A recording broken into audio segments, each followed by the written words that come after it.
Mesdames et messieurs, bonjour et bienvenue dans cette édition d'Afrique Midi. Tout d'abord les titres. Uhuru Kenyatta, officiellement déclaré vainqueur de l'élection présidentielle au Kenya. Son rival, le Premier ministre Raila Odinga, conteste cette victoire tout en appelant au calme. Le braconnage de l'éléphant d'Afrique au cœur d'une conférence à Bangkok, en Thaïlande. Jusqu'au 14 mars, 170 pays vont tenter de mettre fin au commerce d'ivoire. Les éléphants africains sont l'une des premières victimes de braconnage. Voilà pour les titres. Bienvenue dans ce journal. Uhuru Kenyatta, c'est désormais le nouvel homme fort du Kenya. La victoire au premier tour annoncée que déjà le spectre des violences de 2007 plane sur le pays. Raila Odinga, candidat malheureux, appelle ses partisans au calme tout en contestant les résultats qui ont déjà sémé du trouble.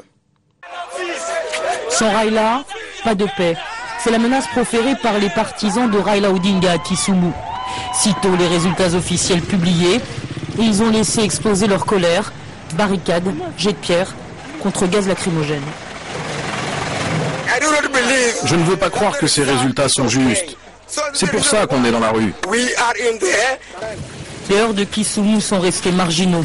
Plus tôt dans la journée, Raila Odinga appelait ses partisans au calme et leur demandait de faire confiance à la justice kenyane, devant laquelle il contestera les résultats.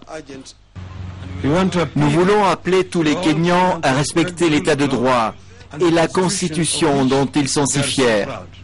Laissons la Cour suprême déterminer si le résultat annoncé par la Commission électorale indépendante est légal. Uhuru Kenyatta, lui, s'est contenté de tendre la main à son adversaire.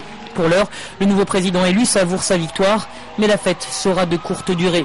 Kenyatta est accusé par la Cour pénale internationale de crimes contre l'humanité dans les violences de 2008. Et aujourd'hui, c'est aussi la CPI qui l'a voulu rassurer. Toutes les nations du monde doivent savoir que nous reconnaissons et acceptons nos obligations internationales et nous continuerons de coopérer avec toutes les nations et institutions internationales conformément à ces obligations. L'ouverture du procès est prévue le 9 juillet. Uhuru Kenyatta va-t-il se rendre à La Haye pour les audiences? Comment va-t-il régner sur le pays, sachant que son vice-président, William Ruto, est également poursuivi par la CPI? Nouvelle violence en Égypte, au moins 2 morts au Caire hier et des troubles à Port Saïd. Objet de la révolte, la condamnation à mort de 21 supporters dans le procès de la tragédie survenue en février 2012 dans un stade de football. La colère des ultras, les supporters du club de football Al-Ahli.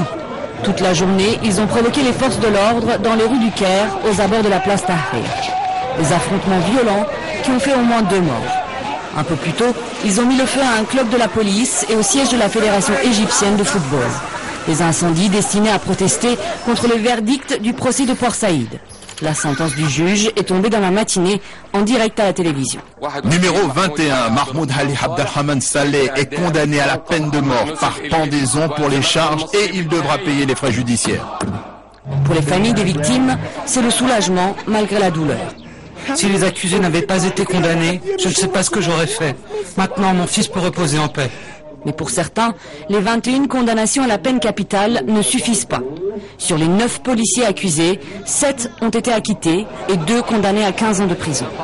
Le verdict des 6 officiers du ministère de l'Intérieur, des services secrets, condamnés à 10 ou 15 ans de prison ou même acquittés, ça n'est pas acceptable. Nous avons besoin de châtiments plus sévères. Drôle de procès où les 2 parties récusent le verdict. Les supporters d'Al-Ahli dénoncent la clémence des juges, ceux d'Al-Masri leur intransigeance. En signe de protestation, ces derniers ont bloqué le trafic des ferries à Port Saïd et fustigé les frères musulmans au pouvoir.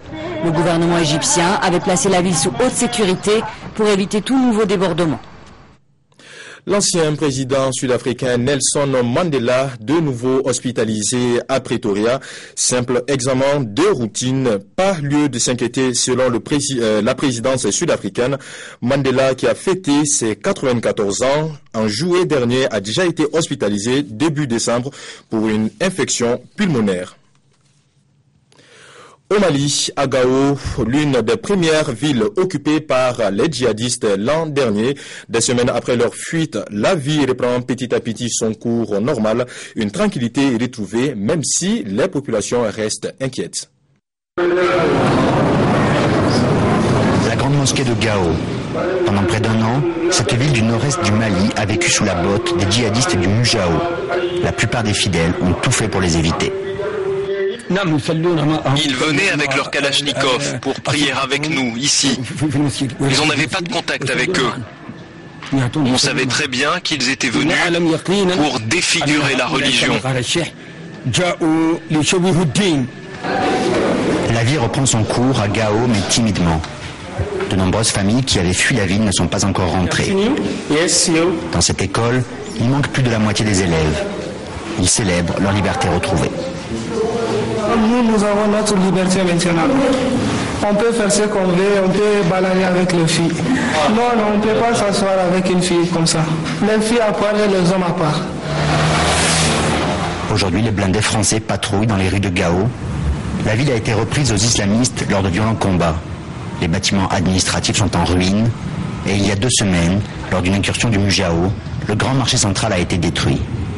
Toute l'économie locale dépendait de ce lieu. Ils vont le construire rapidement parce qu'on a les fatigués, on va les asseoir là, il n'y a pas de travail, rien. Hein? On est des pauvres, il n'y a pas de l'argent. Si tu n'as pas de travail, il n'y a pas de l'argent. Ou bien? La bataille de Gao est peut-être finie, mais la peur de nouvelles attaques règne encore. Et dès le crépuscule, la ville passe sous couvre-feu. Le braconnage de l'éléphant d'Afrique au cœur d'une conférence à Bangkok. La Thaïlande, considérée comme la plaque tournante de l'exploitation d'espèces menacées en tout genre, a annoncé mettre fin au commerce d'ivoire. Les éléphants africains sont l'une des premières victimes de braconnage. 10% de la population en Afrique disparaît chaque année, une pratique dont la conférence veut mettre fin. À ce propos, je vous propose d'écouter Achim Steiner, directeur général du Programme des Nations Unies pour l'environnement. Quand on sait qu'il suffit de 6% de réduction par an pour entraîner la destruction de cette population et donc la menace de cette espèce, nous pouvons dire qu'aujourd'hui nous faisons face non pas à une situation d'urgence, mais à une véritable crise. Partons à présent au Gabon. Construire un véritable dispositif de surveillance de passages transnationaux, c'est-à-dire un modèle type Gabon pour permettre une facilitation des flux migratoires. C'est tout le sens du séminaire sur la question de l'immigration que s'est tenu à Libreville. Le compte rendu de nos confrères de la télévision gabonaise. Le Gabon, confronté à une immigration clandestine, un dispositif de surveillance des passages transnationaux s'impose. Ce que nous avons fait ici, c'est de pouvoir inventorier un peu les limites. Et nous avons observé qu'il y avait un déficit de communication par rapport à l'ensemble des départements ministériels. Chaque administration travaillait dans son petit coin, chaque administration n'avait pas des notions par rapport aux dispositions de la loi 5 qui fixe le régime d'admission et de séjour des étrangers en République gabonaise. Donc il faut que nous arrivions à avoir un même niveau d'information. Nous avons également relevé que les textes qui gèrent l'immigration sur le territoire national sont vieillissants. Quels moyens de mise en œuvre pour une meilleure traçabilité? Quelles conditions sécuritaires? Le moyen, c'est d'abord la formation. Il faut également que nous arrivions à signer certains accords avec les différents départements ministériels par rapport à l'échange d'informations. Nous avons également des fichiers que nous allons mettre à la disposition de certains départements ministériels.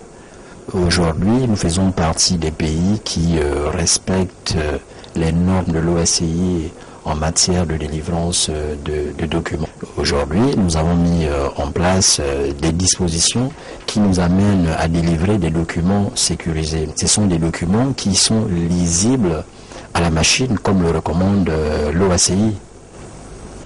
Ici, toutes les administrations chargées de ce secteur sont présentes, Les travaux qui s'achèvent demain visent l'élaboration d'un plan stratégique afin d'harmoniser les méthodes de travail. Au Togo, l'assainissement est un des phénomènes que l'on observe de très près à Lomé. Ce sont les déchets plastiques, les eaux des ménages et déchets solides de tout genre que l'on observe dans les caniveaux. Une situation qui expose les riverains à de nombreux problèmes de santé publique. Des rues aux allures de dépotoirs. Des rues pourtant retapées à neuf avec des caniveaux de part et d'autre qui malheureusement manquent d'entretien. Dans beaucoup de quartiers de Lomé, les sacs plastiques, les ordures ménagères ou encore les sachets de puwata sont les principaux occupants des caniveaux. Verser les ordures dans les caniveaux, c'est une erreur de la part de la population parce que actuellement, on est en train de nous construire un nouveau boulevard. Et par rapport à ça, il faut que nous-mêmes nous soyons conscients dans les actes que nous posons, en sorte que le gouvernement puisse nous aider, quoi. Moi, j'aurais aimé qu'on nous fasse des poubelles au bord de la route, afin que ça nous permette aussi, comme je viens de le dire tout à l'heure, après avoir dégusté l'eau ou bien les femmes et autres là, on puisse mettre les sachets et autres là dans ces poubelles-là.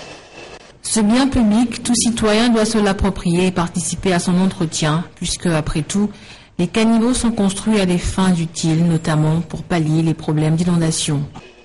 Il faut sensibiliser les gens sur les médias et en sorte qu'ils ne versent pas les ordures dans les caniveaux, parce que ça empêche les eaux saillantes de passer, surtout dans les moments de pluie, tout ça. C'est ça qui crée aussi les inondations. Quand les gens sont en train de mettre les ordures dans les caniveaux, nouveaux caniveaux, je vais dire, bon, je vois que ça peut empêcher l'eau de se couler. Cet acte incivique qui est celui de boucher les caniveaux avec des déchets est l'apanage de beaucoup de Togolais. Si le citoyen a des droits, il a aussi des devoirs, et l'un de ses devoirs est de préserver les infrastructures publiques qui sont créées pour donner des allures plus modernes à Lomé, la capitale. Partons au Venezuela pour terminer cette édition au lendemain des obsèques du président Hugo Chavez. Des milliers de personnes continuent de lui rendre hommage. Sa dépouille restera exposée dans les prochains jours.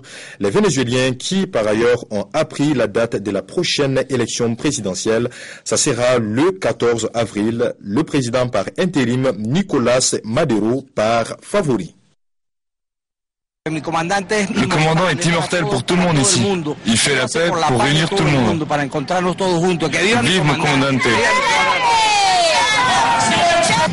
Chavez est mort, son corps est mort, mais nous, on continue sa révolution.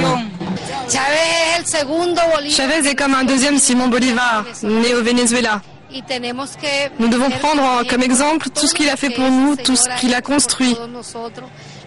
Cette conscience sociale et politique. Nicolas Maduro est sur la même ligne que Chavez. Voilà, c'est la fin de cette édition. Merci de l'avoir suivi. À très bientôt sur notre chaîne.